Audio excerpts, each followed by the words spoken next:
Boa noite, James Ney. Como é que vai você, meu irmão e amigo? Boa noite, André. Vou bem, meu irmão. Como vai? Pititinga, todos vocês, todos na paz. Estamos todos muito bem, graças a Deus, na paz de Jesus, na paz de Pititinga, no trabalho rotineiro pelo bem.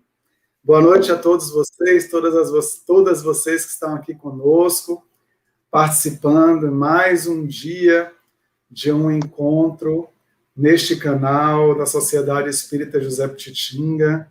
Já se vai mais de 365 dias seguidos de encontros virtuais que nos aproximaram mais daqueles que estão distantes fisicamente da cidade de Santo Antônio de Jesus, mas ao mesmo tempo nos levou a outros tantos corações. É muito bom a gente poder se sentir nesta casa virtual, que é claro, não é como nos ambientes físicos da casa espírita, onde nós olhamos mais perto nos olhos, nos abraçamos, mas sentimos também que os corações se unem à distância, nós aqui onde estamos, vocês onde estão, e é como se a energia de cada um saísse de seu lar e encontrasse no outro lar, e encontrasse acima das casas onde nós estamos. E é claro, sempre nos conectando com as nossas casas espíritas. Vamos fazer a prece inicial e logo, logo a gente inicia aqui esse momento importante em que conversamos com as obras de Joana de Ângeles.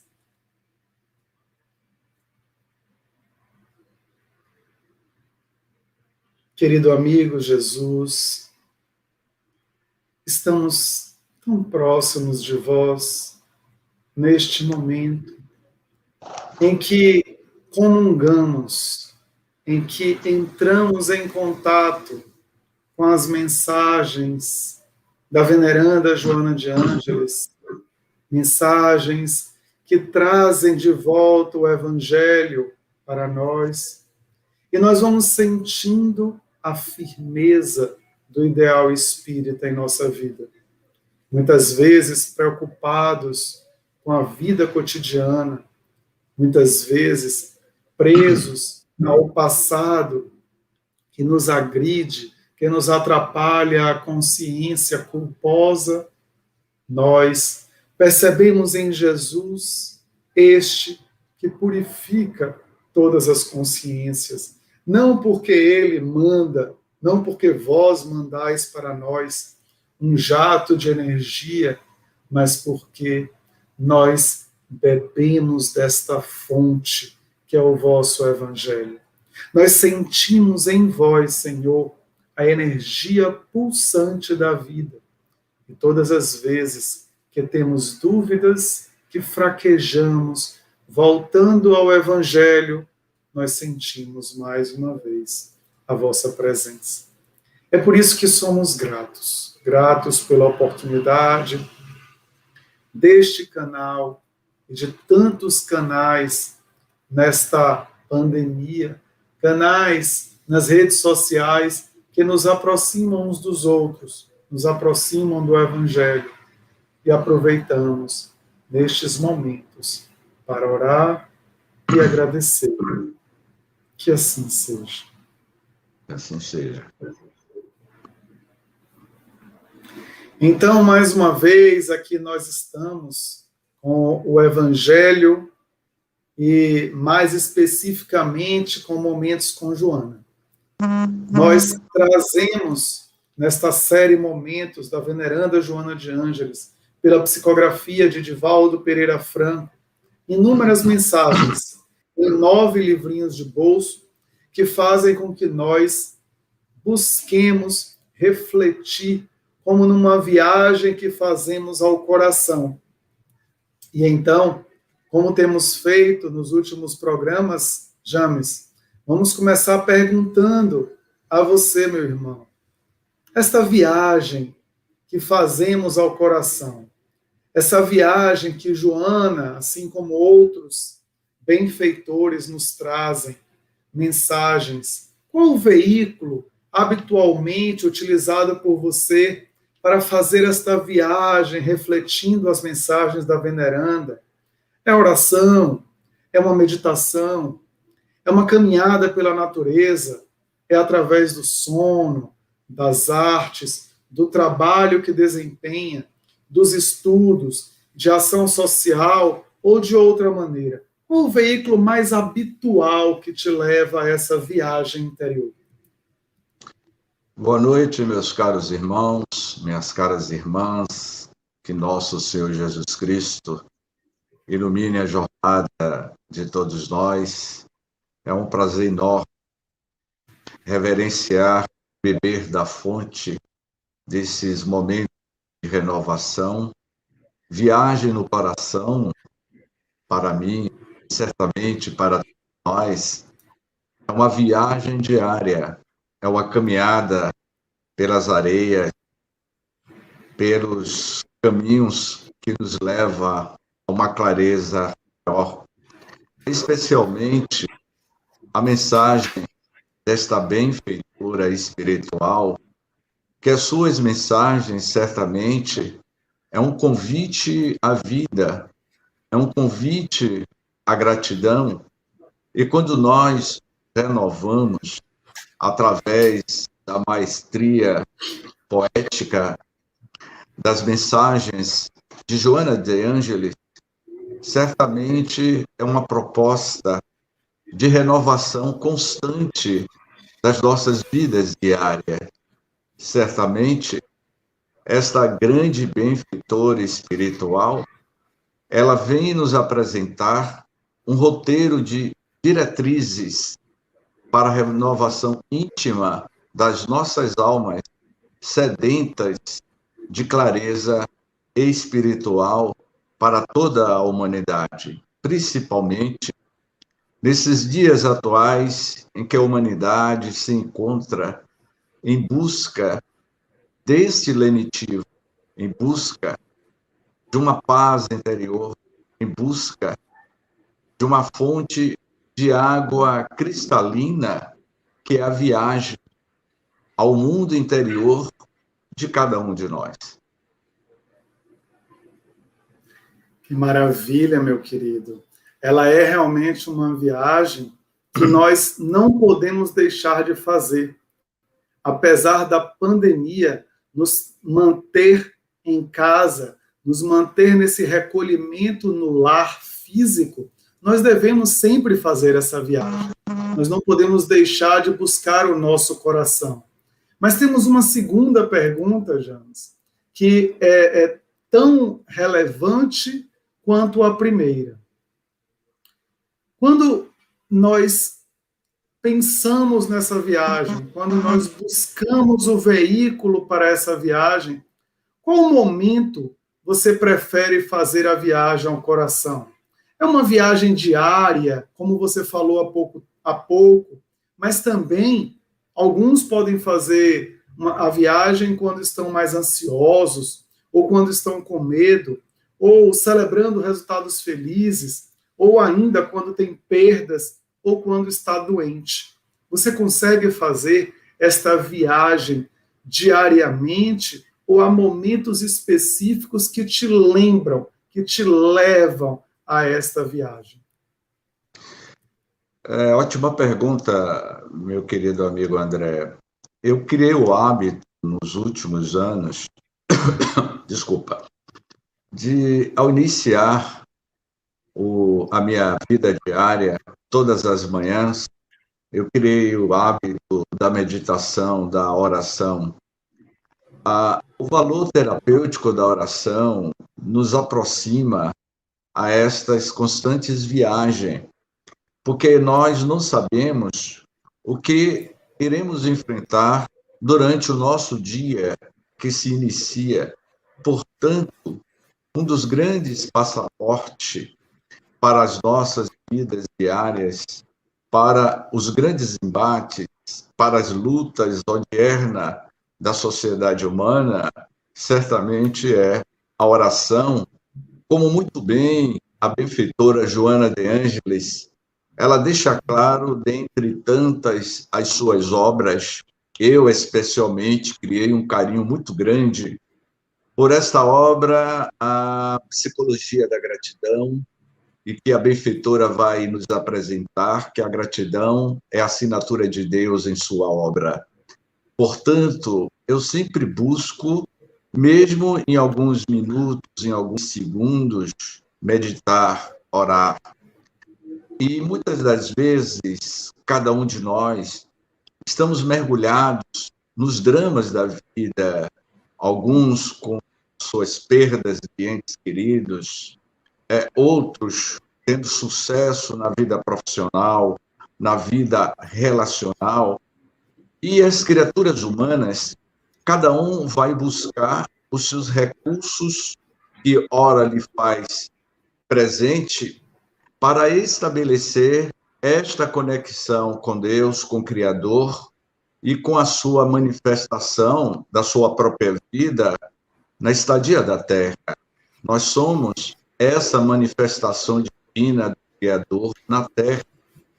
E as criaturas humanas, a humanidade, cada um vai buscar estabelecer a melhor forma possível para sentir a presença do divino peregrino da esperança nas nossas jornadas, nas nossas caminhadas. Portanto, eu, pessoalmente, eu tenho o hábito de, assim que inicia a minha vida diária, é a oração.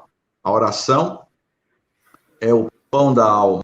A oração é o maná espiritual que vai nos fortalecer para essa grande jornada da vida, que todos nós sabemos que o valor terapêutico da oração é que vai fortalecer as fibras íntimas das nossas almas para o fortalecimento de uma jornada pela vida, como diz Joana de Ângeles neste livro, A Psicologia da Gratidão. Muito bom, meu amigo, nós lembrarmos desta obra, A Psicologia da Gratidão. Para mim também é uma obra que, ao estudá-la, me trouxe um novo olhar para a vida, não somente para a gratidão. Um olhar de antecipar o ser grato. Antes mesmo de qualquer coisa acontecer, agradecer. Nós costumamos, à noite, agradecer pelo dia que tivemos. E Joana me levou a refletir sobre a importância de agradecer pelo dia que teremos, porque já é dádiva. Nós aprendemos que quando estamos aqui na Terra, é uma oportunidade. Certa vez eu estava conversando com um amigo e nós estávamos falando, será que cada novo dia é um dia a menos na existência ou é um dia a mais na existência? E é interessante que parece uma discussão interminável, porque enquanto uns pensam, eu vivo um dia a menos, porque talvez esteja programado para eu desencarnar no próximo mês, no próximo ano, outro diz, mas cada dia que termina, eu tenho a possibilidade de desencarnar. Então, se eu tenho um novo dia, eu tenho um dia a mais. E essa ideia de um dia a mais, ela é muito rica, porque faz com que a gente agradeça sempre. Senhor, terminei a minha jornada, terminei o meu dia. Terei ainda um novo dia nesta existência ou está na hora de voltar para a pátria espiritual? Tudo é definido pelo Senhor e não por nós. Então, é uma forma de entrega por cada minuto, cada hora e cada dia. Mas eu gostaria aqui da gente já começar a falar sobre esta mensagem de hoje, cujo título é interessante pelo próprio título, Riqueza da Pobreza. O livro é o Momentos de Renovação. E Joana de Ângeles começa, bem-aventurados os pobres de espírito, entre aspas, que são aqueles que se empobrecem de orgulho adotando a humildade. Quantos se deslindam das paixões amesquinhantes, satisfazendo-se com o bem? Todos que se esvaziam do eu arbitrário em favor dos direitos dos seus irmãos. Os homens que deixam as coisas vãs sem abdicarem da honra. Penso muitas vezes, James, que nós estamos tão voltados para as preocupações da riqueza, a riqueza material, os poderosos, aqueles que decidem coisas. Eu estou lendo um livro bastante antigo da nossa biblioteca espírita, que é Redenção, de Vitor Hugo, pela psicografia de Zilda Gama. E é interessante que o casal, Heloísa e Gastão, é um casal de príncipes, né, de muita riqueza, e que ele não se preocupava muito como ele gastava aquele dinheiro. Ele adorava viajar, e nessas viagens que ele fazia, ele gastava o dinheiro dele. Não era um gastão, como o nome dele, mas ele gastava o dinheiro dele. Mas foi nos momentos mais difíceis da vida dele em que ele, ouvindo os conselhos da amada, percebeu a importância de olhar para os mais pobres.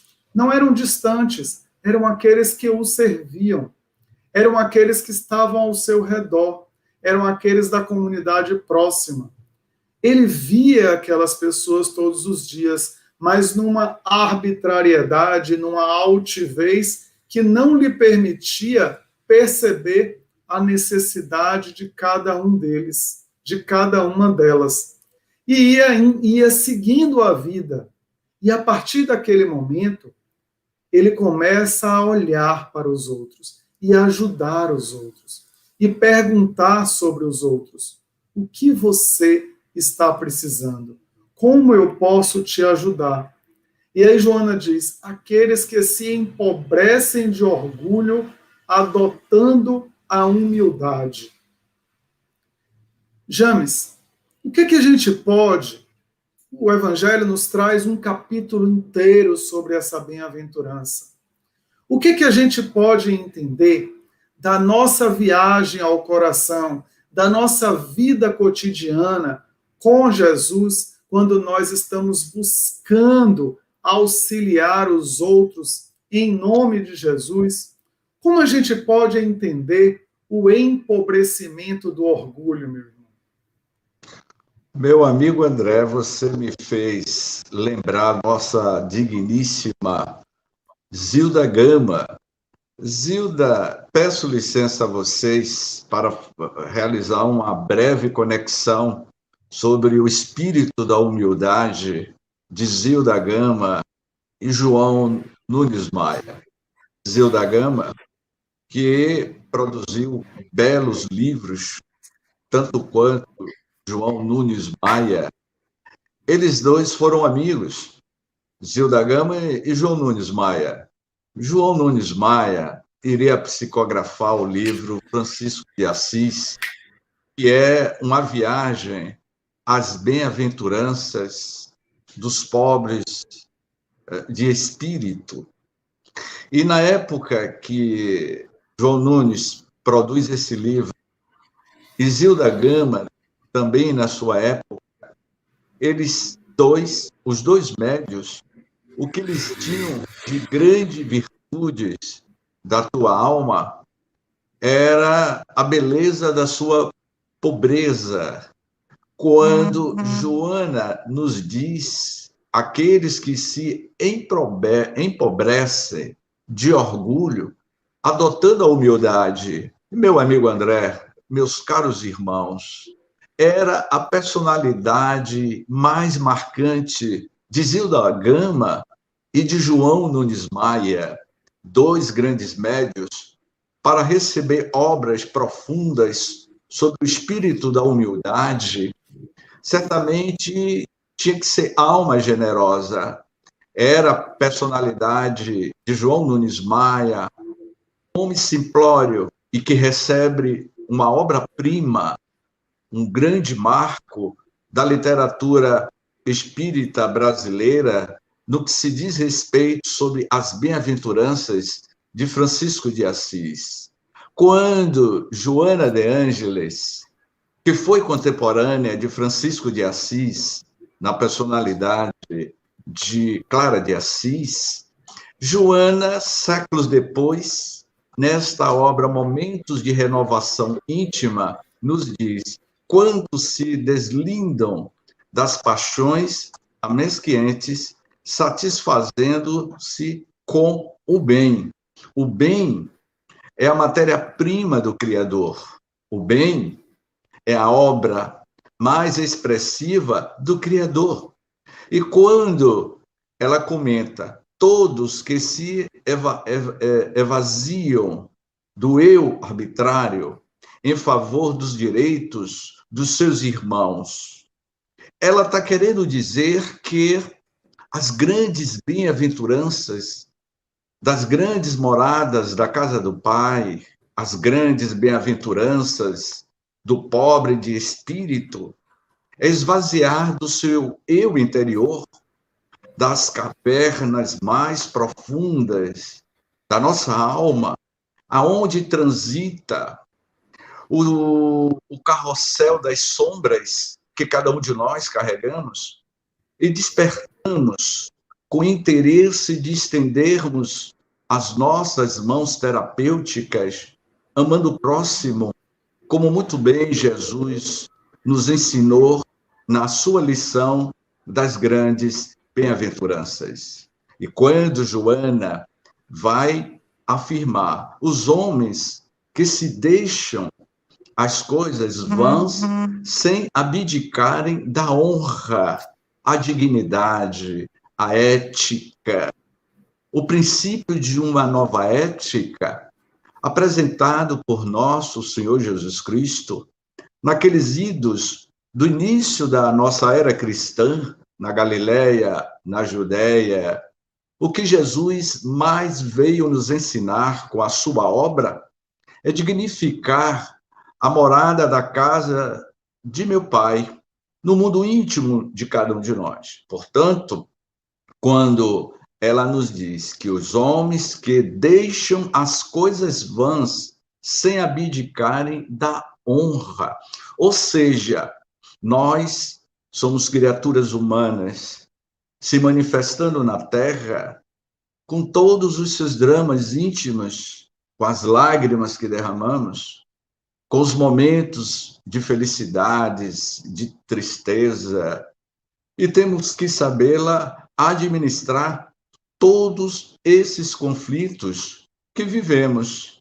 É por isso que o homem e a humanidade está constantemente buscando a sua viagem íntima, as grandes moradas, as grandes bem-aventuranças. Há muitas moradas na casa de meu pai, André. E certamente uma dessas grandes moradas que Joana vem nos apontar é a morada do mundo íntimo, interior de cada um de nós. O mundo de regeneração se inicia com essas palavras poéticas profundas, desses momentos de renovação que a maestria Joana de Ângeles nos apresenta, que o mundo de regeneração já iniciou quando Jesus esteve na Terra.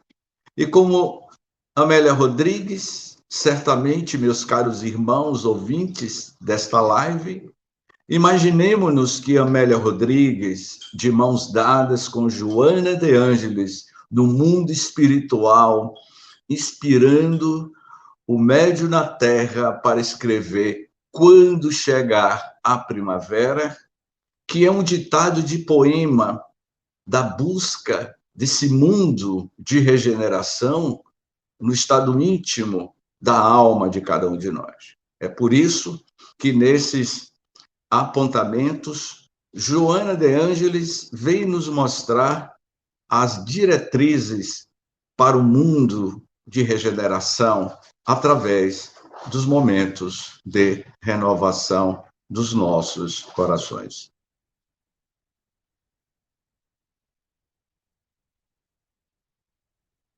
Está fechado o microfone, André.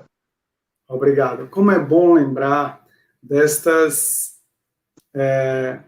personagens do Evangelho e do Evangelho mais recente, quando a gente vem trazendo as benfeitoras espirituais e aquelas e aqueles que reencarnaram, trazendo a sua humildade, trazendo a sua perseverança, trazendo a sua fé no ideal espírita e, claro, cristão, porque bebe dessa fonte de água viva e cristalina que é o cristianismo.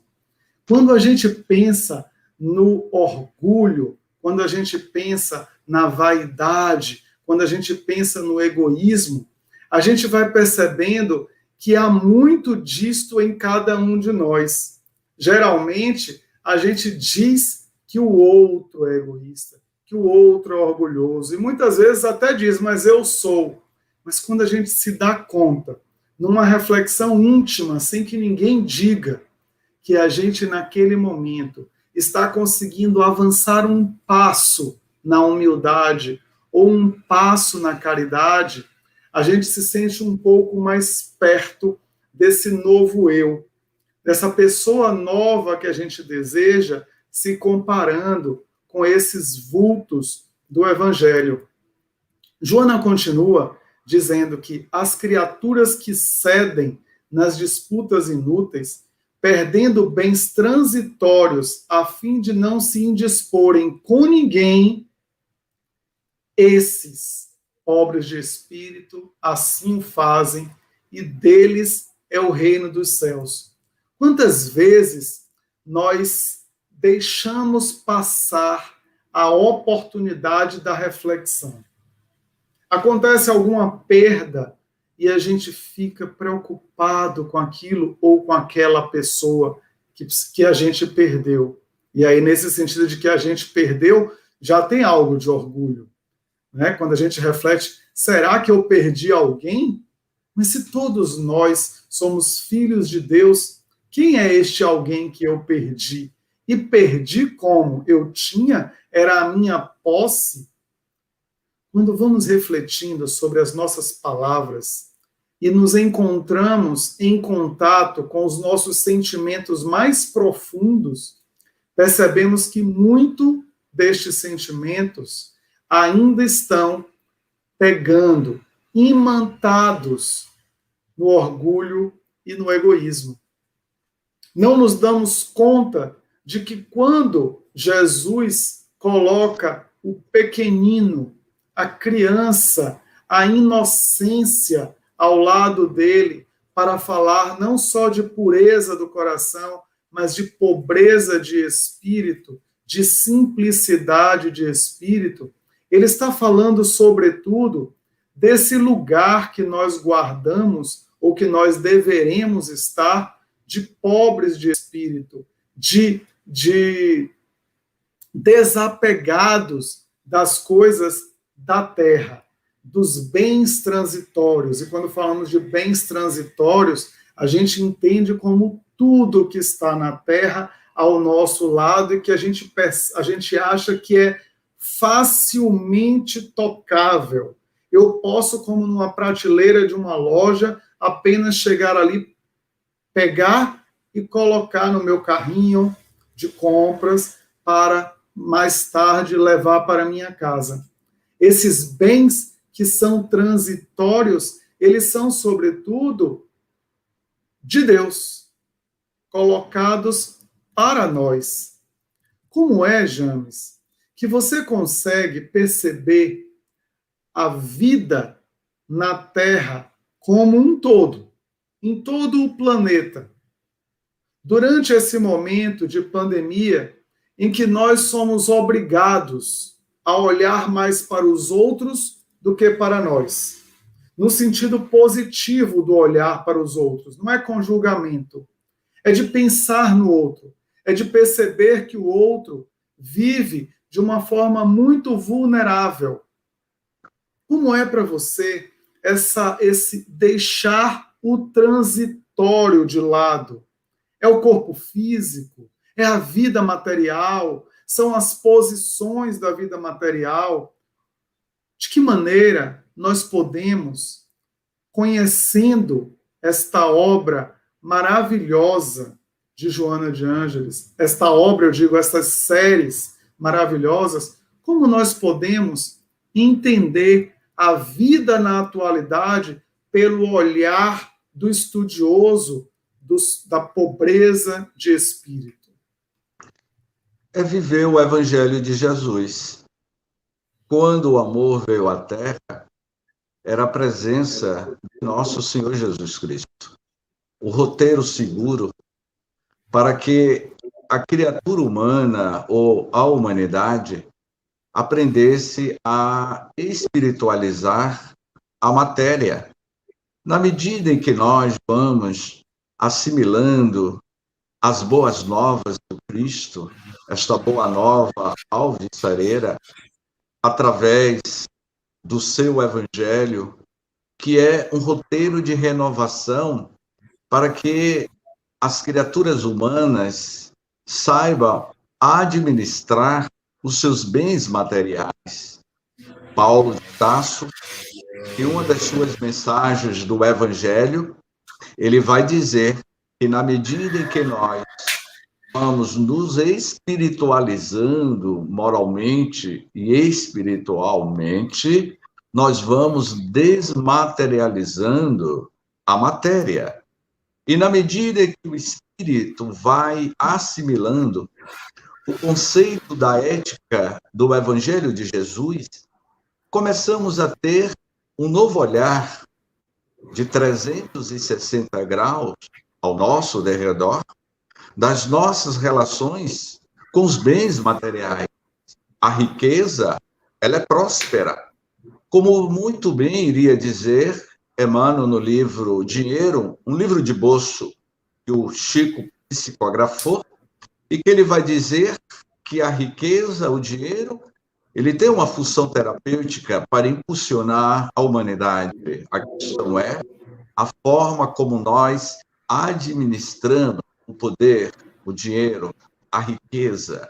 Portanto, meus queridos irmãos, as nossas conquistas para uma compreensão melhor de como lidar com o problema da riqueza, o problema da pobreza, é no momento em que você vai adquirindo gradativamente, não de forma abrupta, mas de forma pausada, forma de conquistas gradativas nas nossas sucessivas reencarnações infinitas, esta compreensão de que você é um ser espiritual se manifestando na Terra e que necessita de todos os bens da Terra, mas que saibam administrar de forma correta, de forma ética.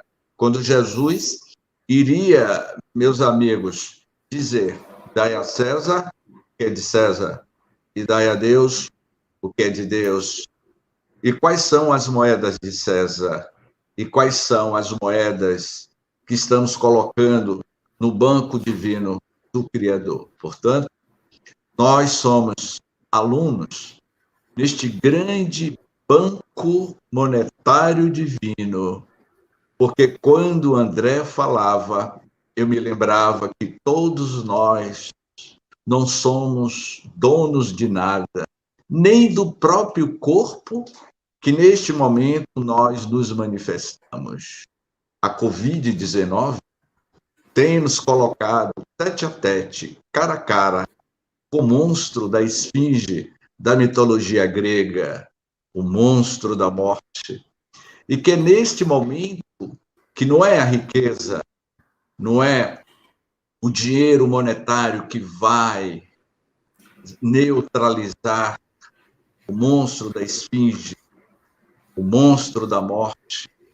E é neste momento que a gente percebe que nós não somos donos de nada, nem do próprio corpo. A fortuna, a riqueza é transitória, mas a riqueza espiritual que Joana apresenta é aonde o ladrão jamais o roubará, e a ferrugem jamais o destruirá, que são as virtudes do Espírito, e não da matéria, que é tudo transitório.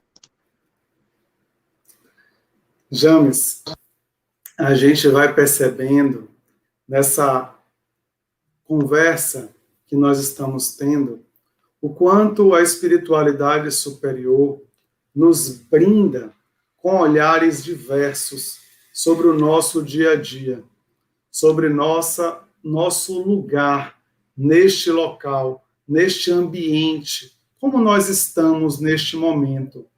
Cada vez que nós nos observamos no processo de aprendizagem, no processo evolutivo, a gente percebe o quanto a gente ainda precisa da Terra para purificar o nosso olhar sobre nós mesmos e sobre o próximo. Porque muitas vezes nos distanciamos das nossas próprias virtudes, colocando em nossas mãos os nossos vícios. Nos habituamos muitas vezes a olhar para o outro, para outra pessoa, com as mãos às vezes pesadas pela carga que guardamos em nossa vida pretérita, né? Por tudo aquilo que trazemos ao longo do tempo.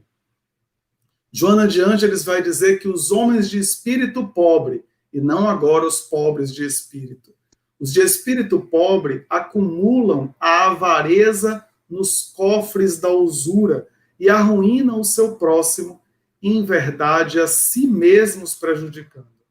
Quando dão algo, permutam-no, trocam-no com interesse imediato. Se amam, exigem retribuição.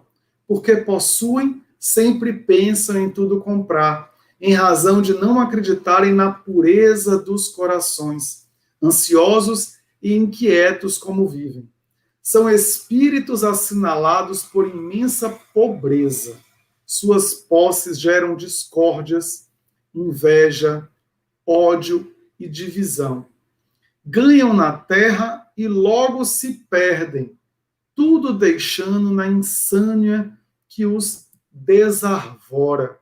Eu tenho muito receio de, ao longo da minha vida na terra, eu olhar para trás e esquecer de todo o bem que eu fiz, mas lembrar sempre de todo o bem que eu deixei de fazer.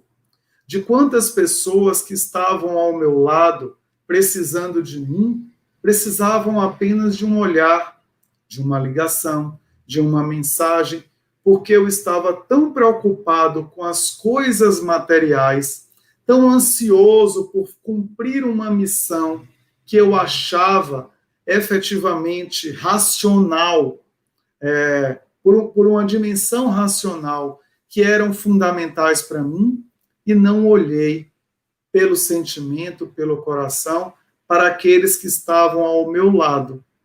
E que muitas vezes, estes que estavam ao meu lado, que estão ao meu lado hoje, eles não conseguem pedir ajuda da mesma maneira que eu não consigo, porque não olhando para si, como eu também não me olho muitas vezes, apenas seguem a vida, apenas seguem o mundo.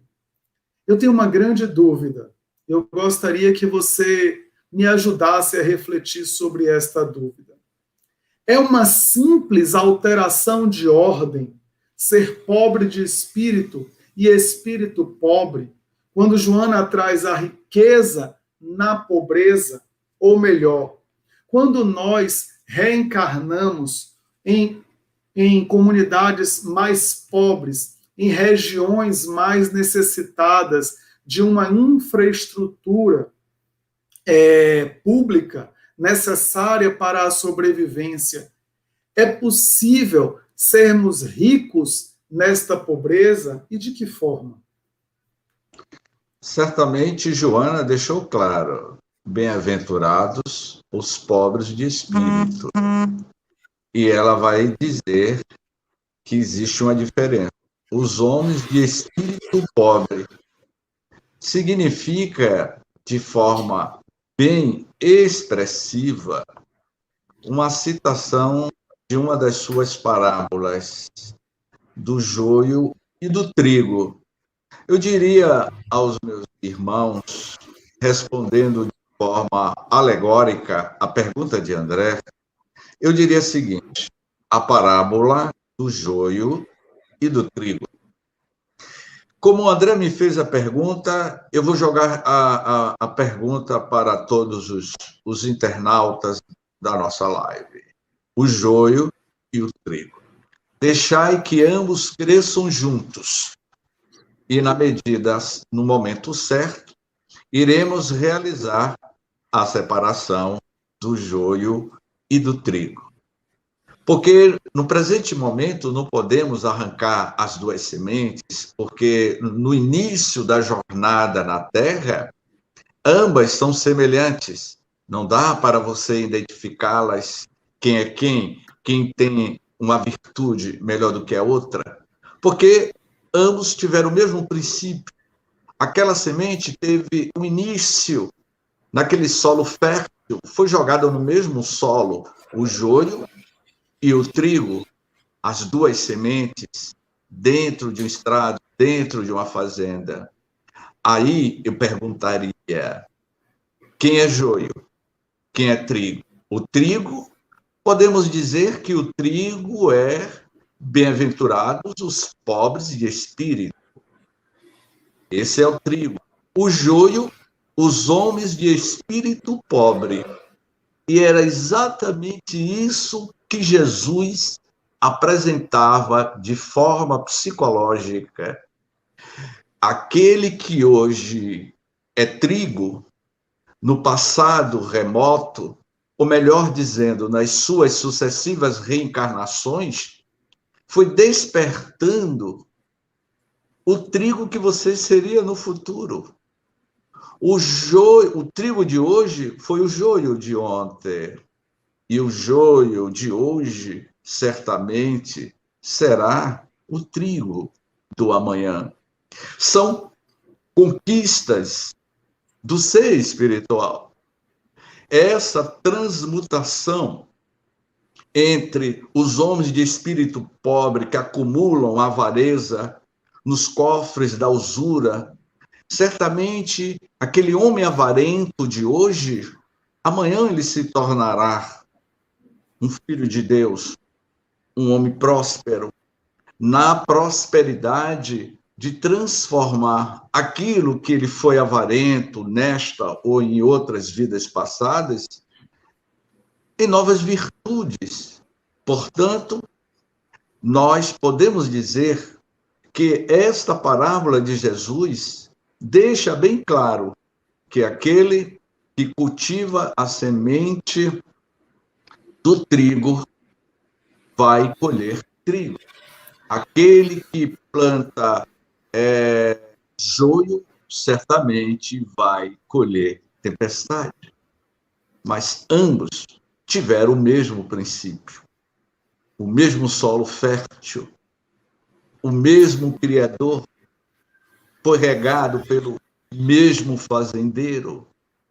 Ambos iniciou a sua jornada de penetrar suas raízes na profundeza daquele solo fértil no mesmo momento. Só nos cabe, nos nossos destinos, com o nosso livre-arbítrio. O homem tem um livre-arbítrio. A natureza tem um livre-arbítrio. Eu não sei se encaixa o que eu vou comentar. Ontem, aqui na beira da praia, eu observava, André, no final de tarde de ontem, o movimento da praia, das ondas chegando na praia. E havia momentos que essa onda se encontrava com a outra em um movimento de uma maestria perfeita. A sensação que eu tinha é que as ondas do mar é inteligente.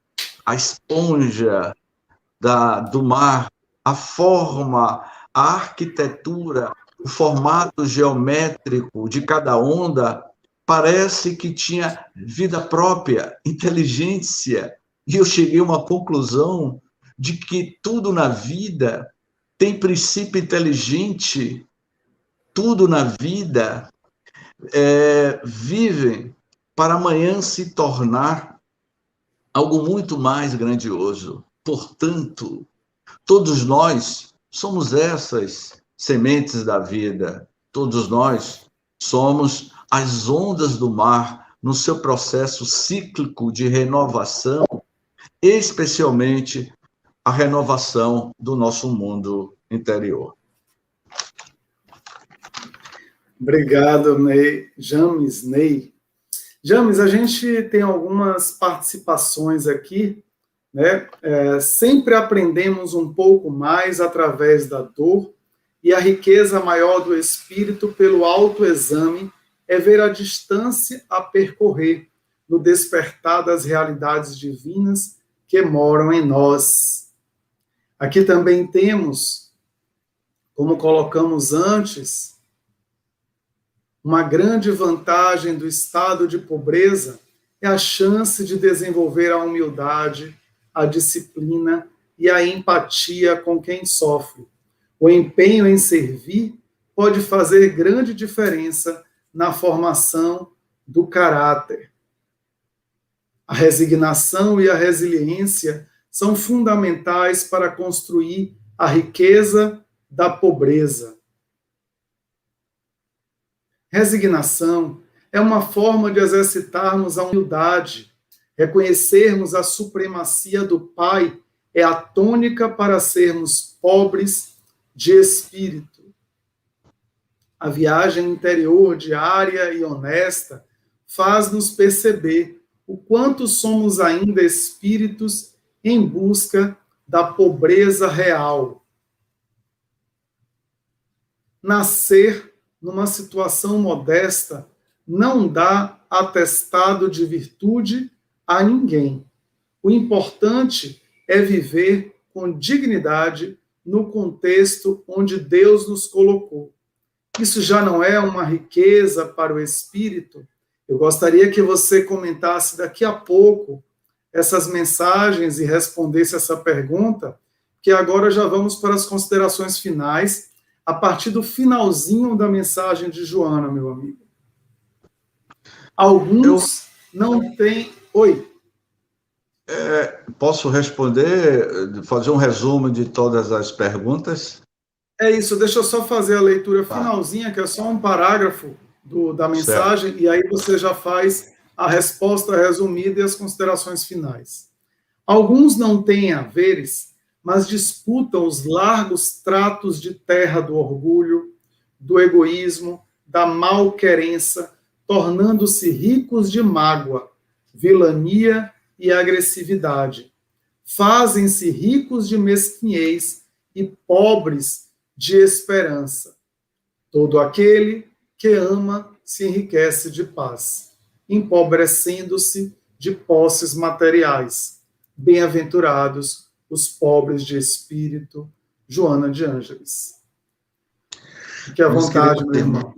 Meus queridos irmãos que formularam as perguntas, após 31 anos, eu fiz uma nova leitura do livro Francisco de Assis. Todas essas perguntas e questionamentos estão nas considerações introdutórias do livro Francisco de Assis. Francisco de Assis foi a mais pura expressão da riqueza, da pobreza na Terra.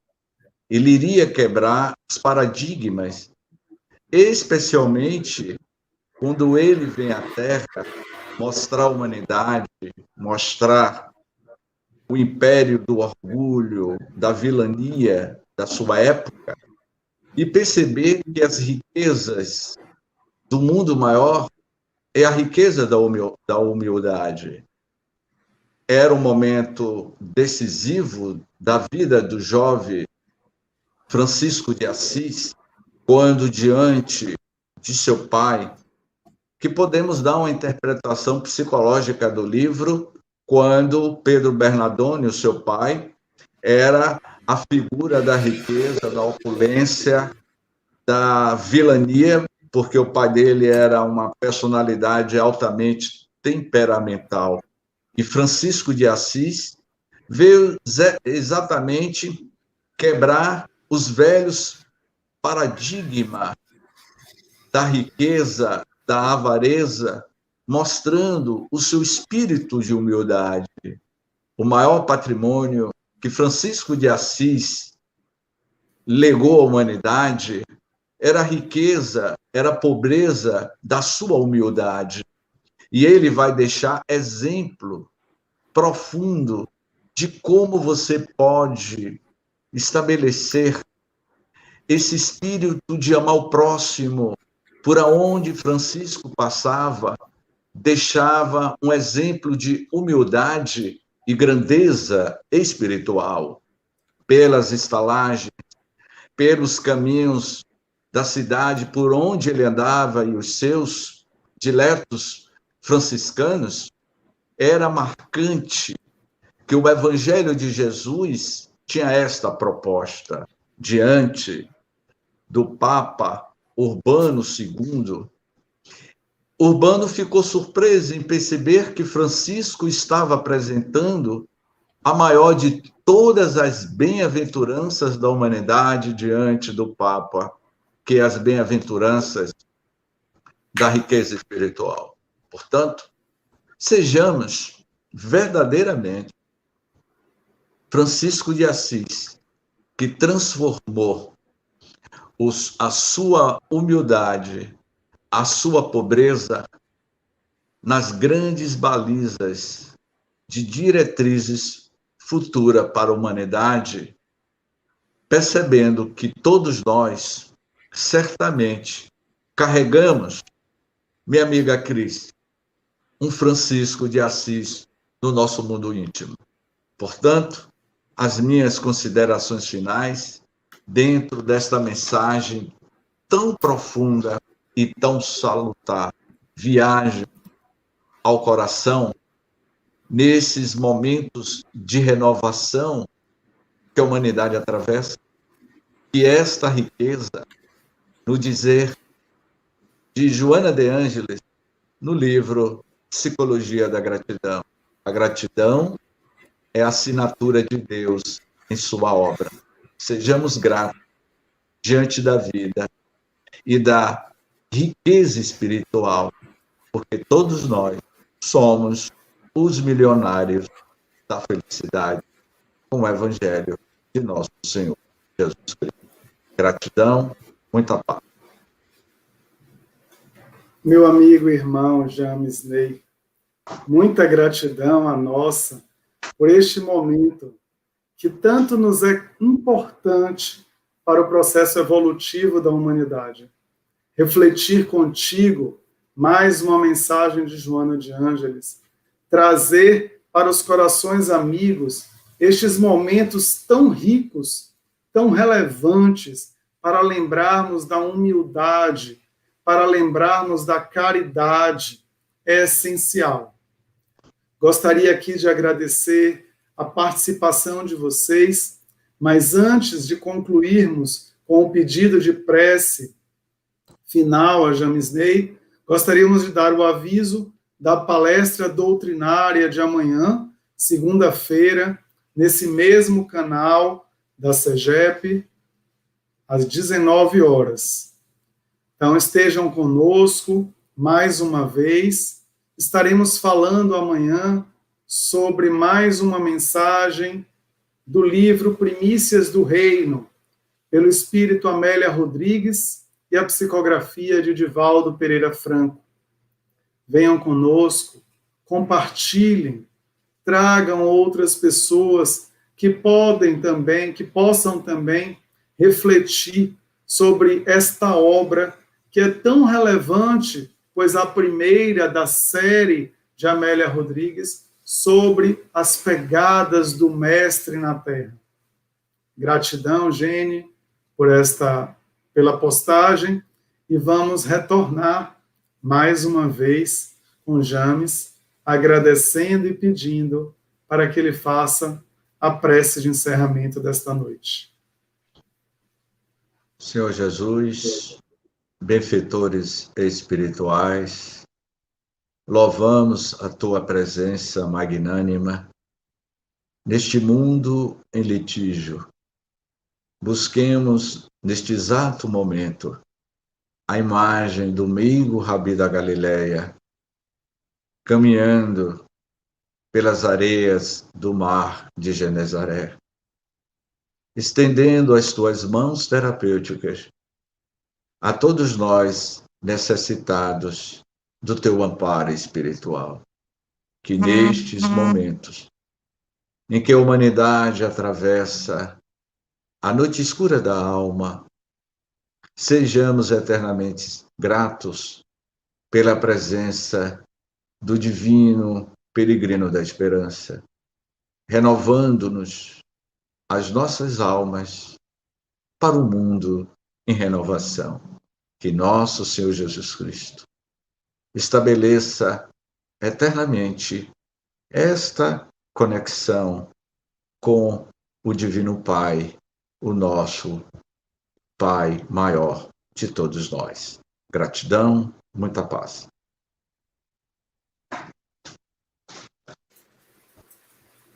Obrigado a todos vocês, a todas vocês que conosco estão diariamente. Obrigado pelas energias vivificantes que nos fazem mais um dia estar aqui, estudando o Evangelho para refletir com todos vocês. Obrigado, Jamisney, amigo querido, por mais uma oportunidade de escutá-lo, de dialogar contigo e de lembrar das primícias do reino, daquilo que nos trazem tanta alegria. Muita paz para você, muita paz para todos e para todas. Uma boa noite e até amanhã. Boa noite.